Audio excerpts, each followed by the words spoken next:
네, 반갑습니다. 예. 저녁 법회를 하면 참 기분이 좋은 게 우리 거사님들 낮에 보기 드문 우리 거사님들을 이렇게 만나서 수컷끼리 만나 가지고 참 제가 기분이 좋습니다. 이 낮에는 이제 보살님들이 주로 법회에 많이 동참하시니까 뭐 제가 낮에 법문할 일은 거의 없지만 이제 봉헌 법회는 어쨌든 오전에 한 번 있고 또 오늘 같은 경우는 저녁에 있으니까 오전에 부르 거사님 거의 한두 분 있었던 것 같고 거의 보살님들이 이제 법문을 했는데 물론 제가 뭐 오늘 두 번 하고 또 다음 주 셋째 주 월요일 날 또 한 번 하고 인제 한 달에 봉헌 법회가 끝이 나게 되는데 아마 평소에는 제가 매번 쪼끔씩 같은 주제일지라도 좀 다르게 법회를 했어요. 왜냐하면 제가 똑같은 말을 하면 제가 실증이 나 가지고 신이 안 나. 그래서 제가 인제 좀 바꿔가면서 이렇게 인제 법문을 좀 했는데 오늘은 좀 오전에 한 얘기가 굉장히 좀 앞으로 여러분들이 불교에 대해서 또는 진리에 대해서 법에 대해서 어떤 기준점을 갖고 내가 그것을 어떻게 바라볼 것인가, 또 도대체 진리라는 불교에서 얘기하는 불교적 진리는 무엇인가, 그것이 확립이 돼야지 이것이 진짜인지 가짜인지 여러분이 분별할 수 있고 앞으로 나는 이렇게 믿고 수행하고 따라야겠다라는 어떤 자기만의 길이 보일 것 같아서 제가 오늘은 오전에 한 것과 거의 동일하게 좀 다르겠지만 똑같이 하면 좀 재미없으니까 좀 다르지만 그 중요 내용은 같은 것을 가지고 주제를 삼아서 오늘 법문을 하려고 합니다. 그리고 이제 거사님들이 계시니까 거사님들은 합리를 추구하죠. 우리 보사님들은 뭐가 정을 추구합니다. 맞나? 제가 보기에는 그래요. 남성성은 약간 이제 합리적이고 여성성의 특징이 이건 좋고 나쁨의 문제는 아닙니다. 여성성은 약간 감정적, 감정적인 성향이 더 짙어요. 그래서 인제 법문할 때도 약간 감정에 호소를 해야 돼. 근데 남성분 그 스쿼트들한테는 이제 약간 합리적이고 약간 이제 근거를 갖다 대 가지고 얘기를 해야지 그나마 좀 따라올까 말까요. 자기 주장들이 다들 세셔 가지고 오늘은 부처님 경전에 근거해서 제가 말씀을 드리도록 하겠습니다. 그전에 뭐 보호당이 뭐가 바뀌었죠? 여기 부처님이 어떤 부처님이시죠? 예, 다 아시네요. 예. 어제 주지 스님하고 저하고 저 뭐죠? 그 불교 박람회 거기서 인제 이렇게 모셔 놨던 부처님을 이윤식이라고 해서 인제 모셔온 거예요. 부처님을 주지 스님이 들고 저는 뒤에 여기 보면은 치웠나? 안 보이네. 사리함이 있었는데. 예. 거기 그 순례길에 어느 절 주지 스님이 갑자기 뛰어오더니만 제가 이 순례하시는 분한테 보시를 하고 싶다 그래서 "부처님 살인지 뭐 그게 정확히는 잘 모르겠지만 사리함을 이렇게 해 가지고 살이 예쁘게 해 가지고 탑처럼 해 가지고 그걸 보시를 하셔 가지고 그거를 같이 저는 인제 그거 사리함 들고 주지 스님께서는 부처님 모시고 이렇게 인제 이윤식을 해서 어제 6시 저녁 6시 5 분에 10 분쯤인가 여기 도착했어요. 그래서 인제 간단하게 인제 이윤식 법회하고 이렇게 인제 반야신경하고 끝냈습니다. 그렇게 모셔온 부처님이십니다. 네. 그렇게 하시고 네. 좀 자그마시 왜냐하면 들고 다녀야 되기 때문에 그 철 1,400 미터라고 1,400 킬로라고 하나? 예, 들고 다니느라고 이제 너무 크게는 안 되니까 조그맣게 해서 저거를 인제 들고 이렇게 그 43일 동안을 걸으셨어요. 스님들이 물론 한 분이 다 오면 힘드니까 돌아가면서. 어 근데 그 신심도 체력이 좋아야 됩니다.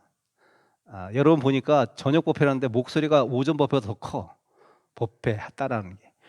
예. 나중에 제가 인제 들은 얘기 비하인드 스토리로 들은 건데 처음에 스님들이 저거 서로 모셔가려고 서로 들고 걷고 싶어서 막 서로 막 쟁탈전을 했는데 나중에 힘드니까 서로 인제 약간 예, 신심도 체력이 있어야 된다. 여러분 보니까 신심 있는 것 같다. 예, 크게 목소리를 내시는 거 보니까 신심이 있으신 것 같아요. 인제 좀 이제 진중하게 들어가서 인제 제가 법문을 하겠습니다. 근데 인제 앞으로 좀 저기 우리 사회자님께 부탁을 좀 드려야겠다. 이 국장 스님 하니까 이상해요, 제가 듣기가. 물론 국장은 맞아요. 소임상 국장은 맞는데 법회를 할 때는 물론 국장의 입장에서 교무국장으로 온 거지만 법회를 주관할 때는 법사 스님. 네, 법사 스님. 이 표현 훨씬 멋있잖아요. 법사, 예, 빠스. 중국말로 맞나? 중국말 하시는 분 빠스. 옛날에 제가 중국어를 좀 송강 강원에 중국어를 배웠어요. 재밌었던 일이 우리 같은 도반 중에 동재 스님이라는 분이 있어. 동재 스님. 동재.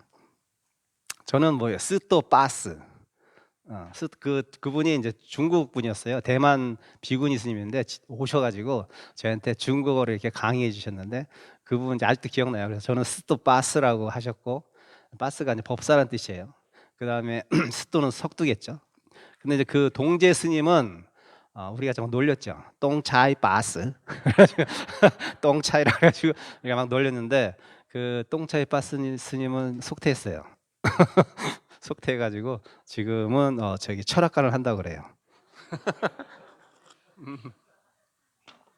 아주 예, 스님들 제가 법납이 벌써 26년 차 됐잖아요. 그러면 제 도반 중에 반은 속퇴했습니다. 예, 반 이상은 속퇴했어요. 그리고 앞으로 또 20년 하면 또 그 중에 반이 또 나가겠죠. 그러니까 오고 가는 거에 대해서 스님들은 크게 연연하지 않습니다. 그래 나갔다가 올 수도 있고 많을 수도 있고 인연 따라 흐르는 대로 가는 거니까 뭐라 하지 않아요. 궁금을 하죠. 뭐 법문하기 전에 잠깐 재미있는 얘기 해주면 졸음을 쫓기 위해서 저희 은사 스님이 이제 정확히는 잘 모르겠어요. 60년대 말에 출가하신 70년 초에 출가하시는데 하여튼 그렇게 되셨는데 그때는 우리가 여러분 아시잖아요. 주택 복권 1억 원짜리 이게 그거였단 말이에요. 그래가지고 이제 그 스님이 저희 은사 스님이 아시는 스님이래요. 스님이 뭐 버스 토큰이죠 그때. 제 나이가 나오죠. 토큰을 바꿔서 남는 돈 가지고 그냥 그걸 뭐 그냥 하나 샀는데 그 1등이 된 거야. 와. 근데 그분이 어떤 법명은 잘 모르겠고요. 얼마 전에 돌아가신 열반하신 월주 스님의 상자였어. 월주 큰 스님의 상자였어요. 그래서 그분이 그래도 어떤 뭐 머리 깎고 뭐 그런 어떤 마음씀이 있었는지 월주 스님한테 그 당시 코로나 자동차 한 대 사드리고 그다음에 스님 저는 속퇴하겠습니다. 그래서 속퇴하셔가지고 뭐 당연히 속퇴했으면 이제 여자를 만나 살아야겠지, 살림 차렸겠지. 근데 그 여자분이 뭐 그 스님 훌륭해서 그 스님하고 살겠어요? 다 돈 보고 살았지. 그냥 돈이 다 떨어지니까 어떻게 했다? 발로 뻥 찼죠. 그러니까 어떻게 했다 그 스님이? 뭐 할 게 없잖아. 스님 뭔 재주가 있어. 다시 절집에 들어와야지. 쪽팔림 무릅쓰고 들어와야지. 들어오려고 이제 딱 하는데 월주 스님이 이제 조금 멋쩍게 생각했죠. 놈이 나간 놈이 뭐 다시 들어오냐 뭐 이런 식으로 하니까 그 스님이 하는 말 스님 제가 자동차 사드렸잖아요. 그래 알았다 들어와라. 그래가지고 다시 받아들여가지고 그분이 살다가 뭐 지금 어떻게 되는지 모르겠어요. 은사 스님이 이제 그때 하신 말씀이 기억이 나서 잠깐 얘기했습니다. 오고 가는 걸 얘기하다가 이제 했어요. 자 이제 진중한 얘기로 들어가서 오늘 진리에 대해서 얘기하는 거니까 굉장히 무거운 주제일 수가 있는데 여러분이 세상을 이렇게 인식하고 살아가잖아요. 의식, 인식, 뭐 이렇게 보통 많이 얘기하는 불교에서는 그런 용어를 많이 쓰죠. 여러분이 세상을 안다고 생각하세요? 세상을 이해한다고 생각하세요?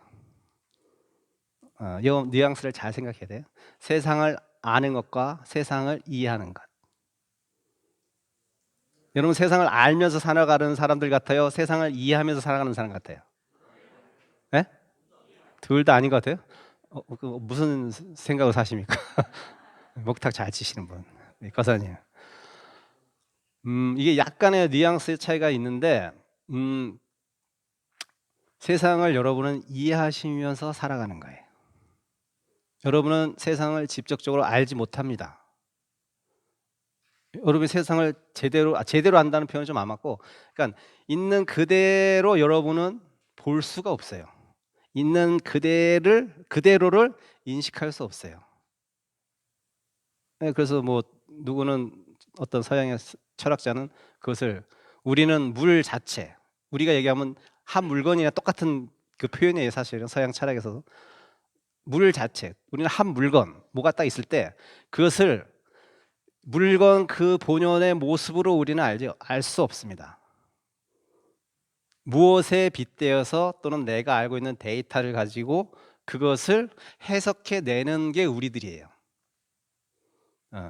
근데 진리, 불교에서 얘기하는 진리의 탐구 방법은 있는 그대로 보자는 거예요. 있는 그대로. 근데 그게 가능한가? 우리는 있는 그대로 볼 수 있는 존재가 아니라 세상을 해석하는 존재라고 얘기해요. 해석. 그러니까 한마디로 또 쉽게 얘기하면 내 식대로 본다는 거예요. 이건 이제 유식, 불교 유식학에서는 뭐 물이라는 것을 딱 놓고 어떤 존재냐에 따라서 물이 다르게 다 인식된다는 거예요. 사람한테는 당연히 물이고, 물고기한테는 집이고, 하늘에서 보는 천상의 사람들한테는 반짝반짝 빛나잖아요. 위에서 보면 보석이고, 아기한테 볼 때는 어떻게 된다? 고름으로 보인다. 이렇게 유식에서는 얘기해요. 물의 사관, 일수사관이라는 표현을 쓰는데, 한 가지 물의 본질을, 그러니까 물 자체를 가지고, 본질 자체의 어떤 한 물건을 가지고 각 존재가 어떻게 그렇게 다르게 해석하냐 이 말이에요. 그러면 우리가 물이라고 할 수밖에 없겠지. 그 한 물건이 물. 그럼 물의 본질은 도대체 뭐야? 봐, 여기 벌써 딱 막혀요, 우리는.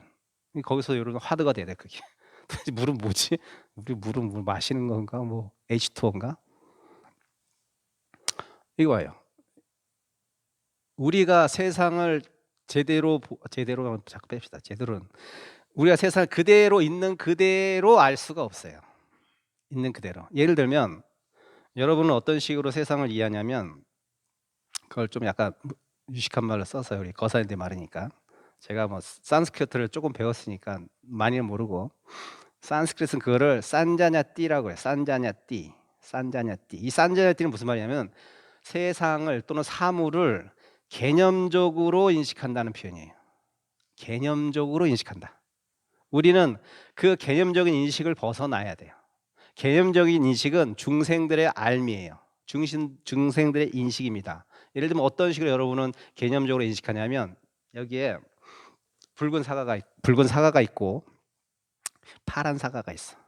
근데 내가 옛날에 뭐 최근래든 옛날이든 빨간 사과를 먹었는데 너무나 맛있었던 거야. 근데 파란 사과를 그때 먹었더니 파란 사과는 뭐 떡떠름하고 별로 맛도 없었어. 자, 근데 그게 여러분의 경험 속에 탁 녹아 들어가서 여러분의 인식이 됐어요.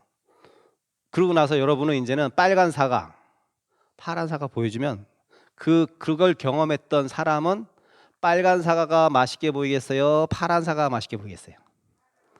그게 개념적으로 안다는 거예요. 먹어봐야지.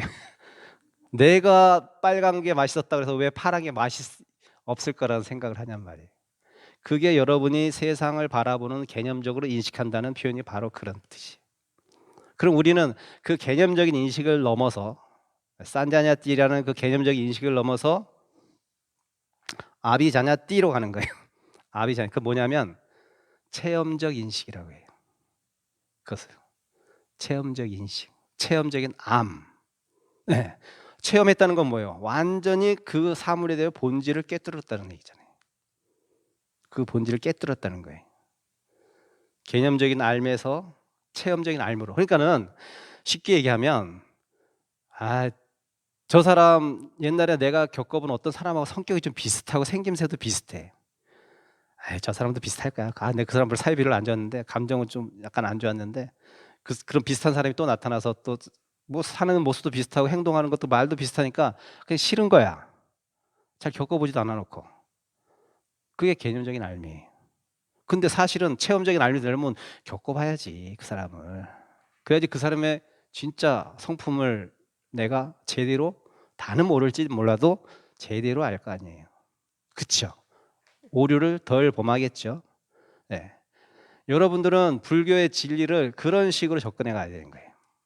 한마디로 우리 거사님들은 제가 늘 얘기하지만 너무 머리가 좋다 보니 머릿속으로만 불교를 이해해. 3,000배 그까지가 뭐 몸만 힘든 거지 그걸 왜 해? 그냥 108병 하고 말지. 아니요. 3,000배를 해서 느껴지는 게 달라요. 그것이 어떤 안과 깨달음을 온다는 것이 아니라 해본 자만이, 맛본 자만이 알 수 있는 것들이 있어요. 그리고 누군가 3,000배를 했다 그러면 어이구 장하다 잘했다요. 근데 내가 경험해보지 못하고 그냥 머리로만 이해해버리면 그 사람의 힘은 좀 들었겠지 끝. 디테일하게 무언가 그 사람의 감정을 읽어내지 못해요. 불교의 모든 진리는 그렇게 개념적인 인식에서 체험적인 인식으로 보려고 하는 게 수행이라. 네. 네. 어려운가요? 이 정도면 엄청 쉽게 얘기한 건데 스님이. 네. 그래서 이제 오늘의 주제는 뭐냐면, 그러면 도대체 불교에서 얘기하는 진리라는 것은 어떠한 것이고, 부처님 얘기하신 거예요, 말씀하신 거예요, 제가 얘기한 게 아니라. 도대체 불교에서 부처님이 얘기하시는 진리라는 것, 그건 도대체 무엇이고, 우리는 그걸 법이라고 합니다. 불교에서 법, 진리를 진리라고 용어보다는 법이라는 용어를 많이 썼어요. 그렇죠? 법, 그 진리, 법은 도대체 어떤 게 법인가, 어떤 게 진리인가, 그걸 먼저 알아야지 될 거 아니에요. 그리고 그 진리에 대해서 도대체 그 진리를 어떻게 성취해 나가고, 어떻게 내재화시키고, 어떻게 체득화시키는 게 우리의 수행입니다. 우리의 수행 목표가 돼야 되는 거예요. 그걸 부처님께서 일목요연하게 아주 쉬운 말로, 네, 완벽하게 이해한 사람은 아주 쉽게 얘기합니다. 근데 완벽하게 이해 못한 사람은 되게 어렵게 얘기해요. 자기도 모르니까.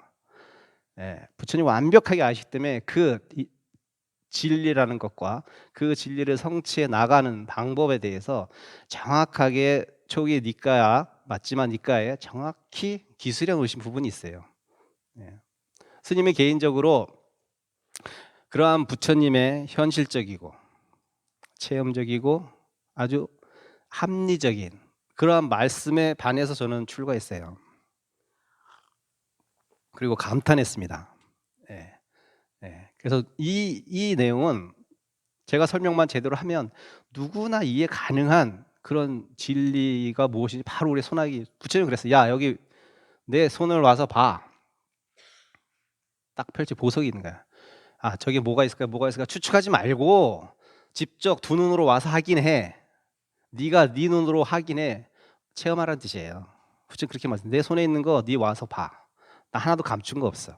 그 대신 와서 보려고 하는 네 의지와 노력이 필요하지. 보지도 않고 뭐 다이아몬드겠지, 뭐 요즘 금이 비싸니까 금이겠지. 네, 추론을 할 수 있지만 결국 와서 확실히 보는 자만이 부처님 손아귀에 뭐가 있는지 아는 거예요. 여러분은 그러한 과정을 해야 돼요. 네, 머리로만 이해하면 안 돼. 그걸 체득화한다고 합니다. 자, 그래서 맞지만 이까야에 부처님이 도대체 진리는 무엇이고 진리는 어떻게 성취하는 것에 대해서 그 대목을 제가 짧게 설명드리고 법회를 마치겠습니다. 자, 그러면 진리, 법이란 무엇인가에 대해서 이 내용은 어떤 맥락 속에 나온 말이냐면, 부처님께서 유행을 하시잖아요. 제자들을 이끌고 이제 뭐 인도 북쪽에서부터 중부까지, 남쪽은 잘 안 내려가셨어. 그쪽에서 이제 계속 이렇게 49년 동안, 45년 동안인가 설법을 하러 돌아다니시잖아요. 그런데 어느 바라문 마을을 지나가게 된 거예요. 바라문은 인도 계층에서 최상위 계층이고 베다를 중심으로 한 문헌을 가지고 제사 의식을 주관하는 제사장의 입장이었단 말이에요. 한마디로 그 기존의 인도 2600년에 부처님 당시에 인도의 종교계를 지배적으로 이끌어 나갔던 사람들이 바로 그 계급, 바라문 계급이고, 그들이 숭상하는 게 베다라는 어떤 책이에요. 옛날부터 전해오는 책이었단 말이에요. 그 베다가 주로 무슨 내용이냐면 하늘의 제일을 지내는 의식에 대한 아주 상세한 설명이에요. 자, 여러분, 우리나라가 당쟁에 휘말렸을 때 가장 막 사화가 많이 일어났던 것이 도대체 왕비가 3년상을 입을 것이냐 1년상을 입을 것이냐, 이거 가지고 사화가 엄청 일어나서 사람이 어마어마하게 죽었거든요. 조선시대에 그랬단 말이에요. 그거는 유학에 아주 정통한 유학자만이 알 수 있는, 그래 복잡하게 만들어놨어. 일반 사람들 잘 몰라. 그건 그들 전속, 그러니까 지식을 독점한 사람들, 지식을 독점한 지 권력이 됩니다. 지심과 요즘은 정보겠죠. 그렇듯이 그 바라문이 베다라는 제2를 하늘의 제2를 올리는 그것을 가지고 그것을 무기로 또는 그것을 어떤 방편으로 해서 인도 정신 세계를 지배하고 종교계를 지배했어요. 그 세력의 반대에서 나온 게 부처님 같은 신응, 신진, 신진 뭐예요? 사도, 뭐라고 표현하지? 사문이라고 표현하죠. 사문. 그러니까 수행자, 새로운 수행자 집단이 우후죽순처럼 생겼는데 그 중에 부처님도 그 중에 한 사문이었던 거예요. 근데 어쨌든 그 분의 어떤 해안과 안목이 인도 사회를 종교계를 술렁이게 했겠죠. 그래서 지나가는데 이제 그 바라문의 장로들, 자기도 진리를 추구하는 사람들이니까 이거 저 깨달은 저기 붓다가 있다 하니 우리 가서 한번 물어보자. 진리가 무엇인지 해서 우르르 몰려가요. 부처님한테 이제 법문을 청한 거지요. 그건 이제 물어보는 거예요. 도대체 당신이 생각하는, 우리는 진리를 이렇게 생각해요. 그 베다에 나와 있는 그 제사 지내는데 그 베다는 옛날부터 이렇게 우리한테 첫 번째 전통으로 내려온 거예요. 그래서 우리는 이거에 따라서 제의를 제대로 갖춰가지고 하늘에 제의를 올립니다. 그래서 우리는 이것이 진리라고 생각합니다. 이렇게 얘기했어요. 그러니까 부처님이 자, 첫 번째, 전통은 진리가 될 수 없다. 전통은 진리가 될 수 없다. 문화적인 코드는 될 수 있을지언정 전통은 절대 진리가 될 수가 없다. 한마디로 너희 배다는 진리가 아니라는 거예요. 너희 배다는 진리의 정신은 담고 있을지 몰라도 그 행태는 진리적인 모습이, 진리의 참 모습이 아니라는 거예요. 그런데 여러분도 전통이라는, 자, 예를 들면 여러분 제사밥을 다 받아 먹고 싶으시죠? 왜?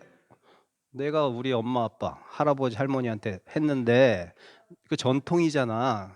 그러니 당연히 나도 그렇게 제사밥을 받아 먹고 싶겠죠.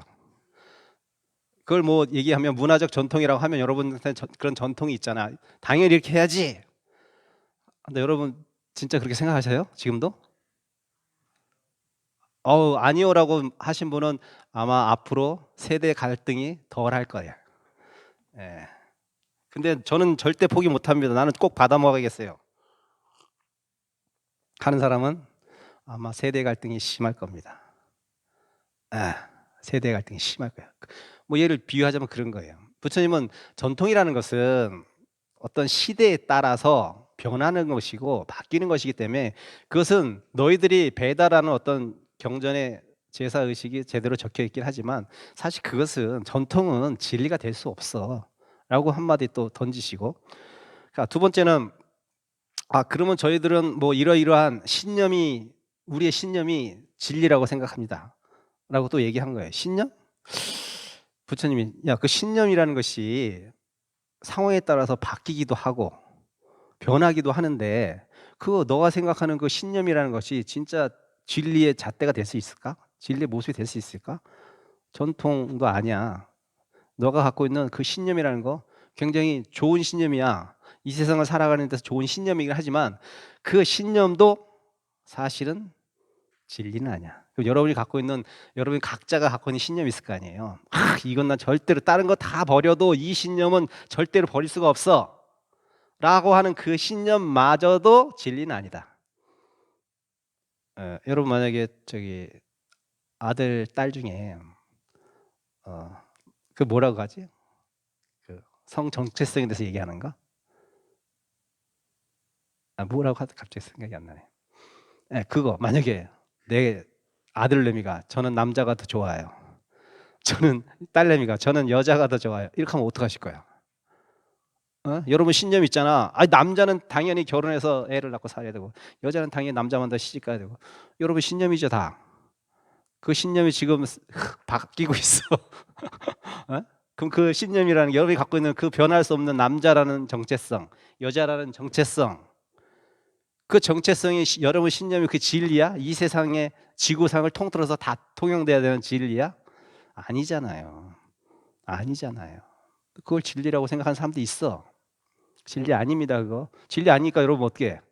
때로는 여러분이 자식이 그러면 버릴 수도 있어야 돼. 괴롭지만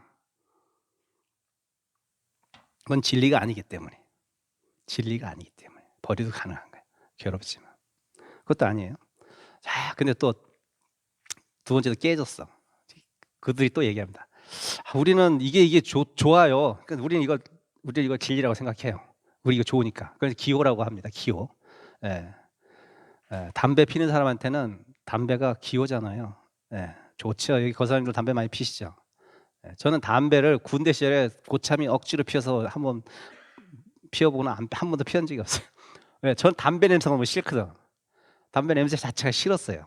예. 저 나쁘니까 안 핀 게 아니라 그냥 냄새가 싫었기 때문에 안 핀 거예요. 예. 기호잖아, 기호. 누구한테는 좋은 냄새가 누구한테는 안 좋은 냄새가 나요. 기호는 절대로 또한 진리의 모습이 아니에요. 진리라고 생각하면 안 돼. 내 성향일 뿐이야. 성향. 예. 내 성향. 세 가지 얘기했어요. 5가지 말씀하셨는데. 자, 그러면 또 이들이 또 우리는 그 배다가 아주 논리적으로 돼 있습니다. 그 논리적인 추론이라고 하는데 그걸 예를 들면 이거예요. 1 플러스 1은 1 더하기 2는 2야. 맞죠? 논리적인 추론 맞잖아요. 논리적인 추론. 수학적인 진리이기도 하죠. 수학적인 진리, 수학적인 추론은 1 더하기 1은 당연히 2입니다. 그렇죠? 그렇죠? 그렇지만 현실 세계에서 꼭 1 더하기 1이 2는 아니에요. 물은 얼음도 될 수 있고 수증기도 될 수 있고 구름도 될 수 있는 거예요. 물은 늘 물의 모습만 돼 있지 않잖아요. 그렇죠? 네. 우리가 생각하는 그 논리적이라는 그게 우리 함정에 빠져서 마치 과학적 진리가 이 세상의 진리인 것처럼 착각하고 사는 사람들이 많아요. 과학은 과학적인 진리일 뿐이지 어떤 종교적인 진리는 아니에요. 종교 색을 띌 수는 있어. 네. 정신이 있으면 띌 수가 있지만 그것이 꼭 우리가 얘기하는 전통적인 어떤 우리가 알고 있는 그런 진리, 종교적 진리의 모습은 아니라는 거예요. 자, 4번. 처음에 전통, 신념, 기호, 논리적 추론. 자, 다음에 5번째로 얘기한 것이 부처님께서 사변적 견해의 말이 좀 어렵죠. 사변적 견해의 이해와 승인도 진리는 아니다. 사변적 견해의 이해와 승인. 한마디로 내가 이해하고 내가 맞다고 생각하는 것 진리. 여러분 요즘 보셨나요? 요즘 화제되고 있는 나는 신이다. 저는 하루 다 봤어요. 성인 인증하고 야한 장면도 있어요. 보면 저는 그것을 보면서 저 사람이 사변의 진리에 빠졌구나 이렇게 생각했어요. 근데 마치 그들의 생각이 사변적 진리가 내가 받아들였고 내가 승인했으니까 그것은 진리야. 그렇기 때문에 나는 빨리 홀라당 벗고 그렇게 해도 아무 부끄럽지도 않아. 이렇게 생각하고 그런 장면이 있어요. 야한 장면이. 선생님이 그 장면만 너무 뚫어지게 봤는데. 우선 홀라당 먹고 5명의 여자가 그러고 이런 손짓을 하고 있더라고. 저는 그걸 보고 그 사람들이 부끄러움이 없어서 그렇겠습니까? 그 사람들은 자기의 종교의 사변적 진리에 빠지고 자기가 승인했다고 해서 그렇게 해도 아무런 꺼리낌, 부끄러움이 없는 거예요. 그걸 왜? 진리라고 생각하니까. 네. 그러니까 두려울 게 없는 거예요. 너희들이 잘못이야. 왜 저 사람은 신인데 왜 너희들이 신이 아니라고 생각해? 메시아인데. 자기는 메시아, 자기는 메시아니까. 굉장히 위험한 거죠. 진리를 잘못 알면 굉장히 위험해. 종교가 굉장히 위험한 거예요. 그래서 부처님은 이렇게 5가지. 전통적인 것이라고 생각한 것 진리 아니요. 너의 신념도 진리가 아니고 네가 좋아하는 데서 그것도 기호 진리 아니고 논리적인 추론이 가능하다고 추론에 맞다고 해서 그것도 진리 아니고 5번째 사변적 견해의 이해와 승인도 진리가 아니다. 딱 말씀하셨습니다.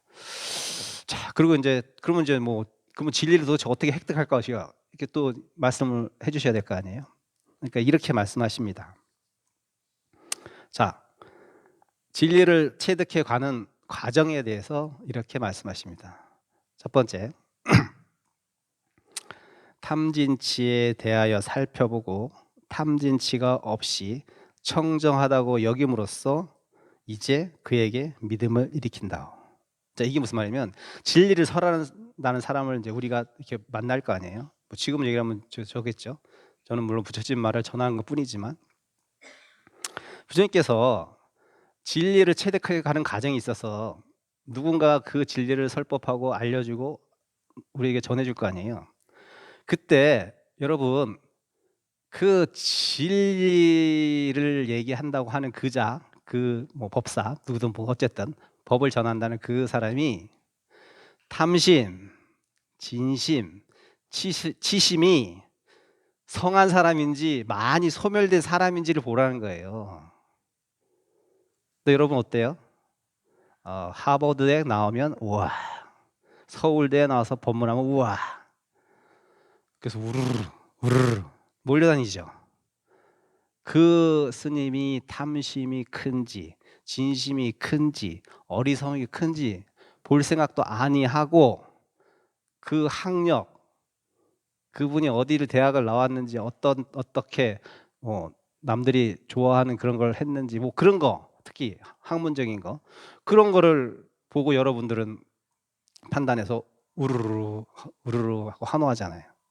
부처님은 그 진리는 그렇게 인식되어지는 것이 아니라 그 진리를 얘기하는 그 법사가 탐심, 지심, 치심이 많이 소멸된 상태인지를 먼저 볼 줄 알아야 된다는 거예요. 그러고 나서 내가 보니 완벽하게 청정하진 않겠죠. 왜? 부처님이 아니잖아. 부처님은 아니잖아요. 그 대신 그래도 나보다는 많이 청정하시구나 라는 어떤 그런 게 이제 판단이 되면 첫 번째, 그에 대한 믿음을 일으켜야 된다는 거예요.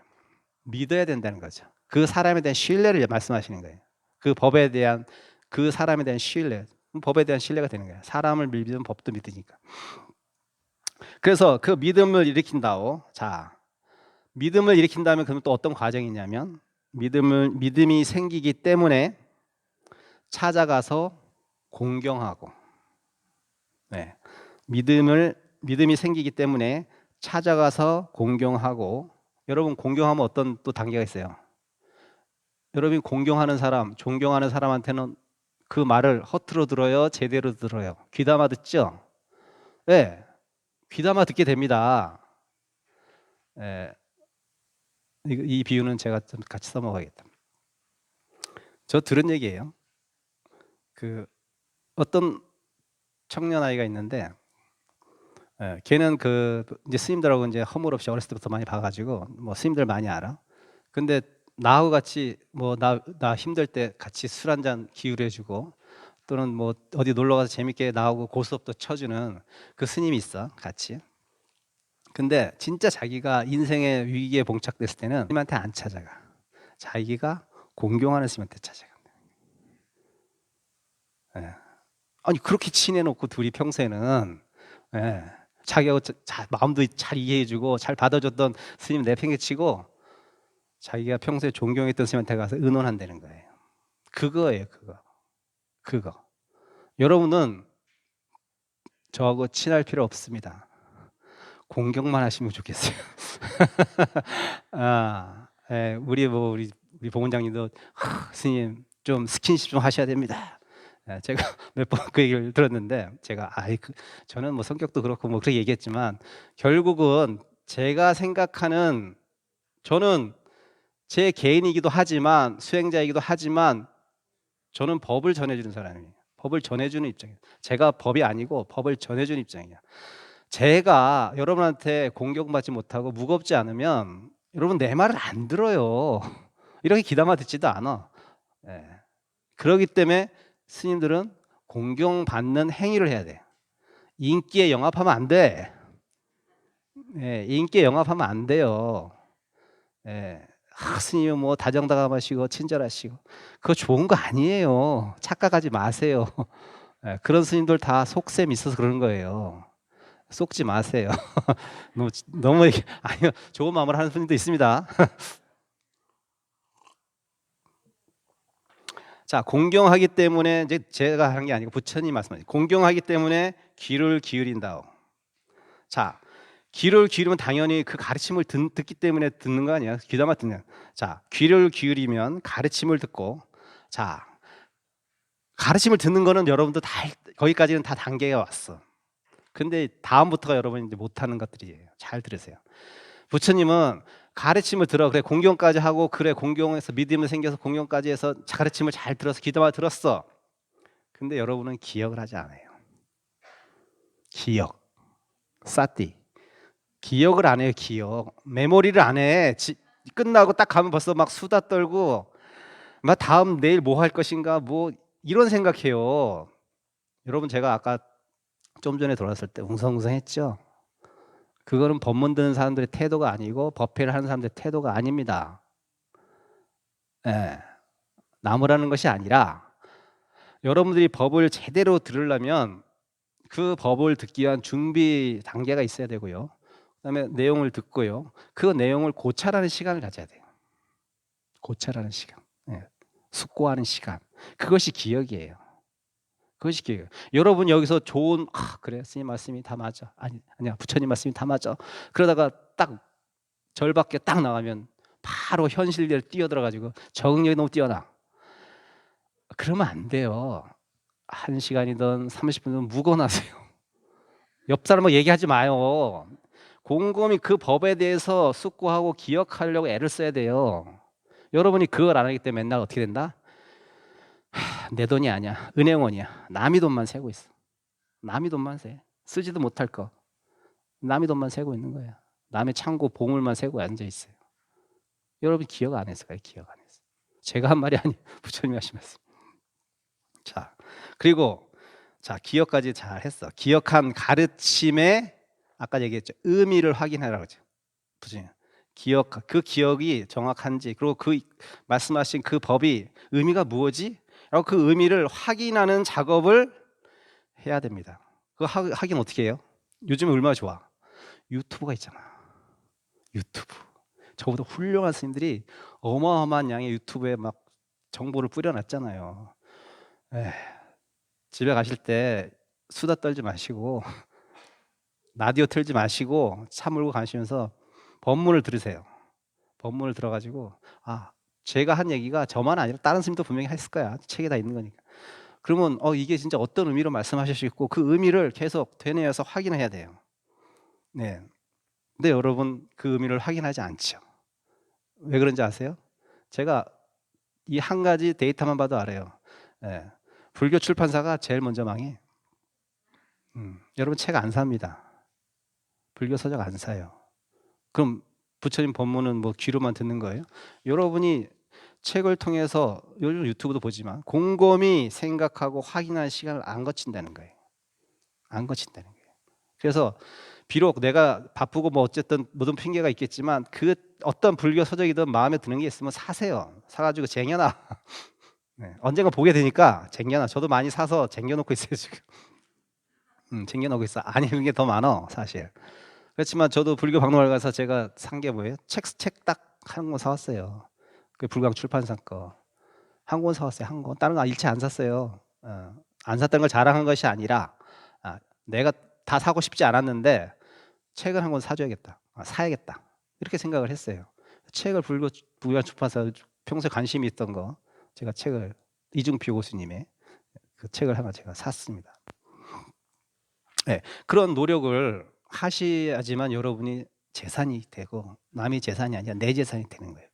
그 법들이, 그 가르침과 그 진리가. 자, 의미를 이제 이렇게 확인했어요. 자, 의미를 확인함으로써 여러분 어떤 또 작용이 다음에 일어나요?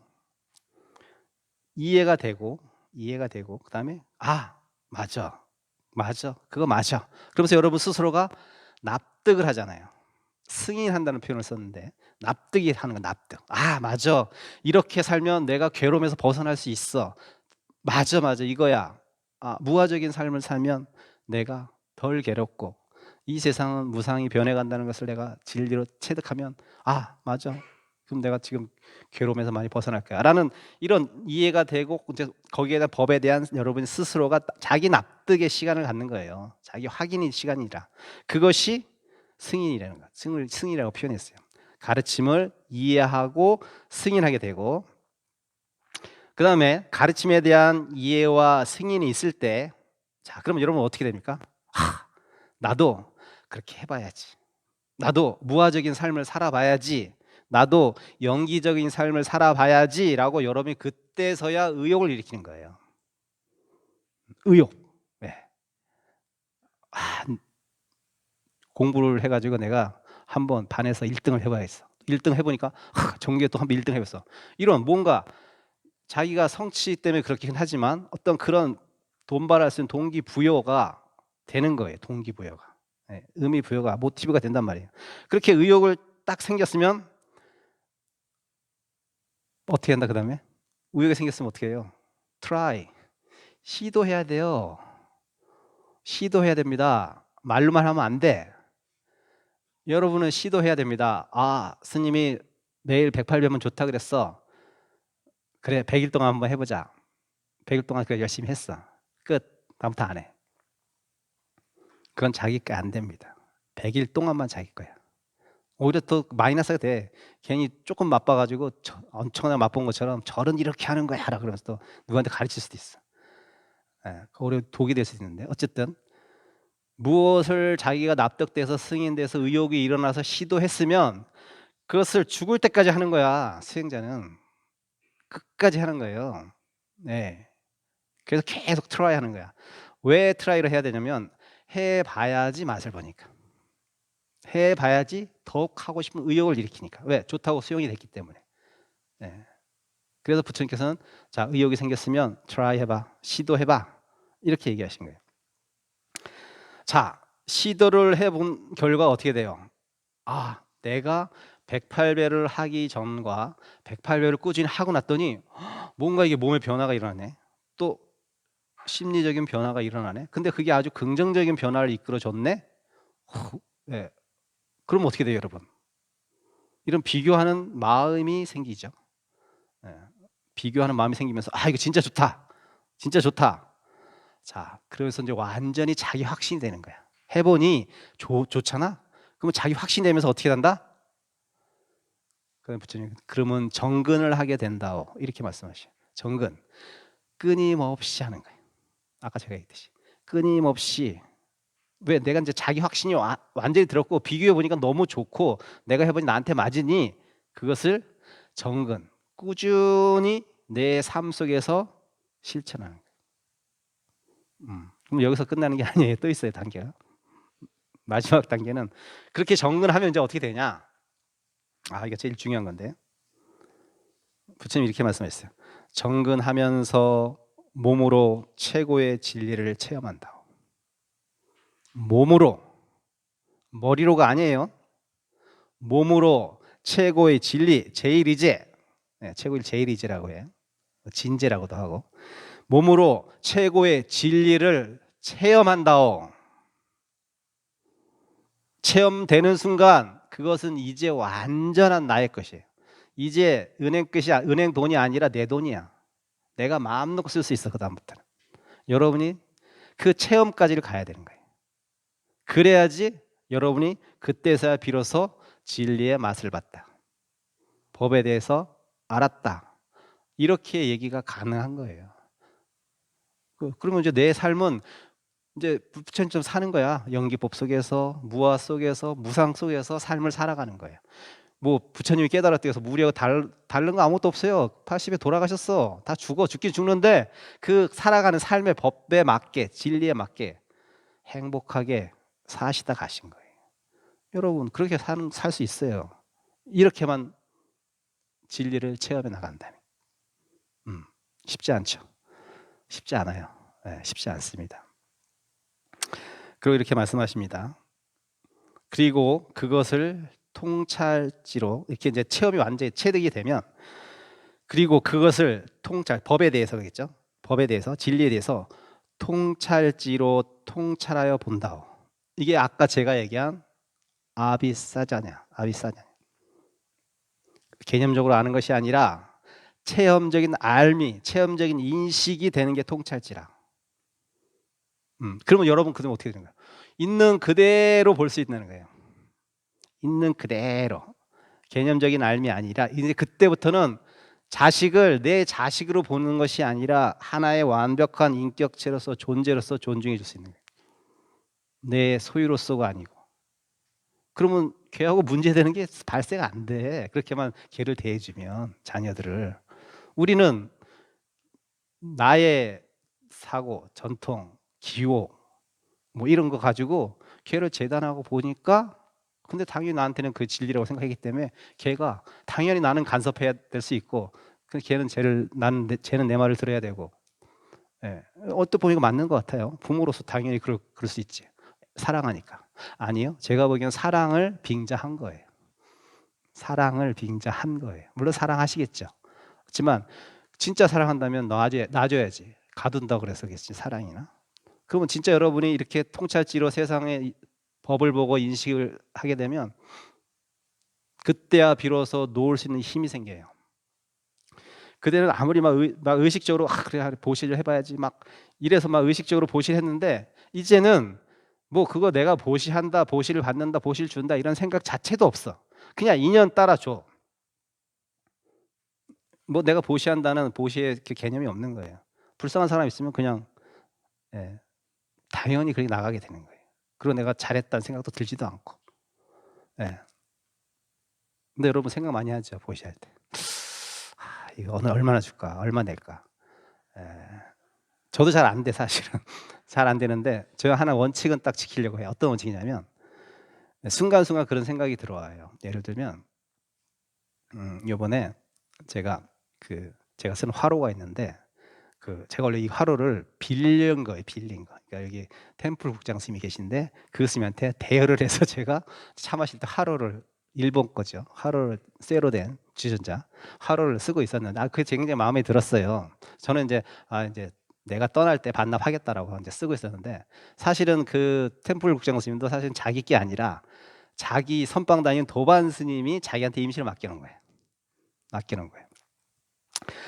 근데 이제 그 스님도 이번에 인도를 같이 그 템플 국장스님 걷고 43일 동안 나중에 끝에 장염이 걸리셔가지고 여기서 한 4박 5일인가 쉬었다 가셨거든요. 선방만 다닌 스님인데 그 스님이 이제 어쨌든 여기 쉬다가 좀 회복이 돼서 이제 제 방에서 이제 같이 처음 봤죠. 저는 차를 마시게 된 거죠. 그러면서 이제 자기가 차 마시다 이렇게 보니까 자기 화로가 저기 있거든요.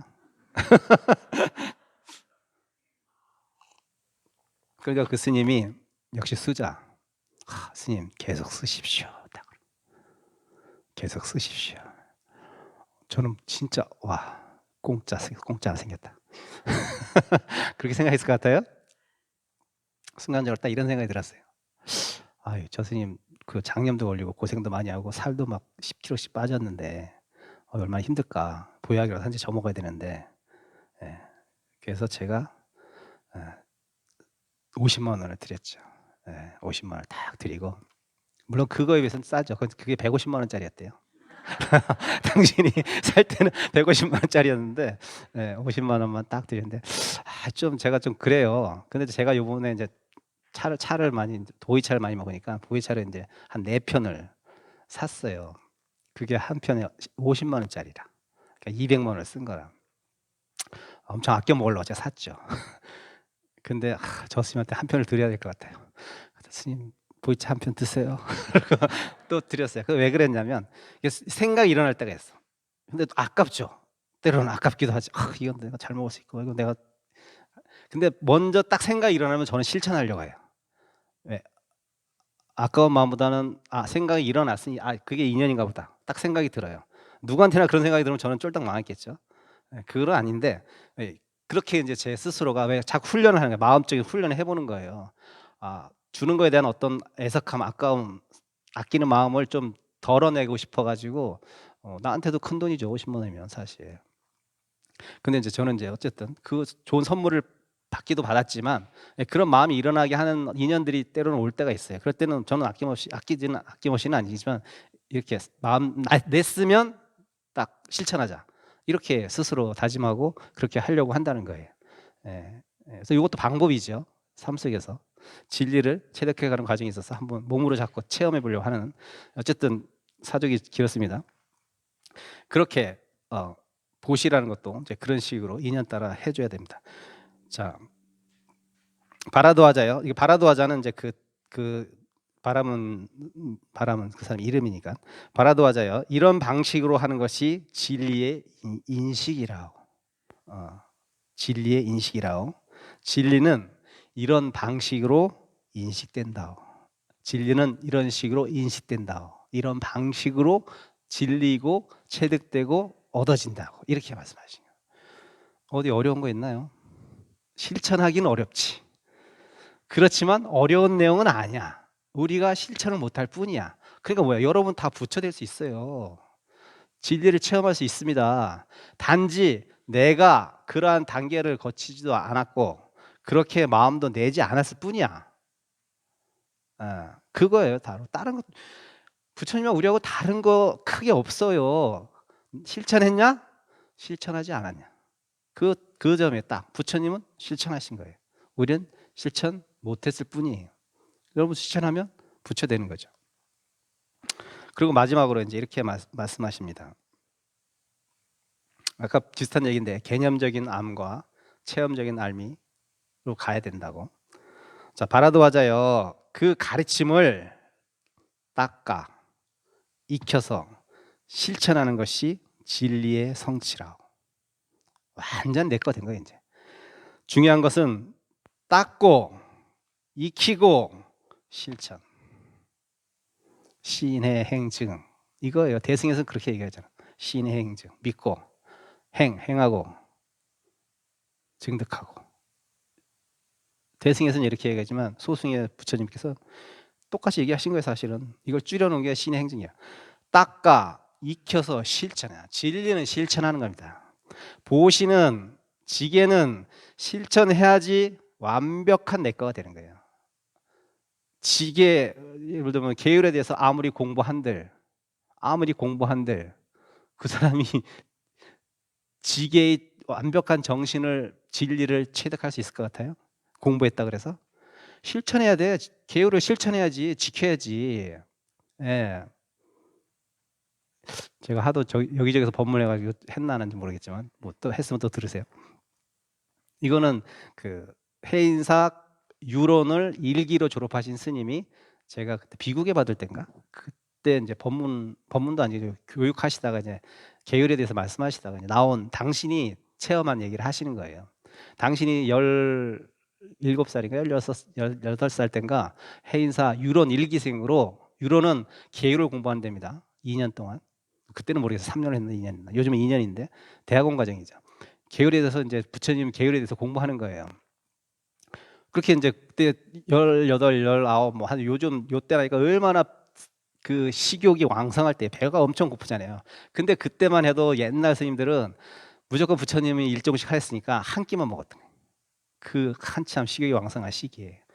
그래갖고 거기에 많은 스님들이 그때는 다 어린 스님이었어요. 뭐 20살, 19살, 18, 17 다 이래서 그렇게 이제 유래에서 공부를 했는데 자기들은 너무 배가 고프니까 한 끼 먹고 몰래 그 해인사 배추밭에 가가지고 배추 탁 타다가 된장 찍어 먹었다는 거야. 그러면 거기에 한 20살 나이 차이도 한두 살밖에 안 나는 그 20살 먹은 그 어떤 스님이 어떻게 계율을 공부하는 사람들이 그 계율을 어길 수 있냐고 그래서 그렇게 막 혼나게 화를 내고 막 그렇게 자기들을 참여시키고 했대요. 그러면서 그 스님 하시는 말씀이 그 스님 뭐 하시는 줄 알아? 그러시더라고요. 뭐 하시는데요? 그러니까 지금 마누라 둘 얻어서 태고징 살고 있어.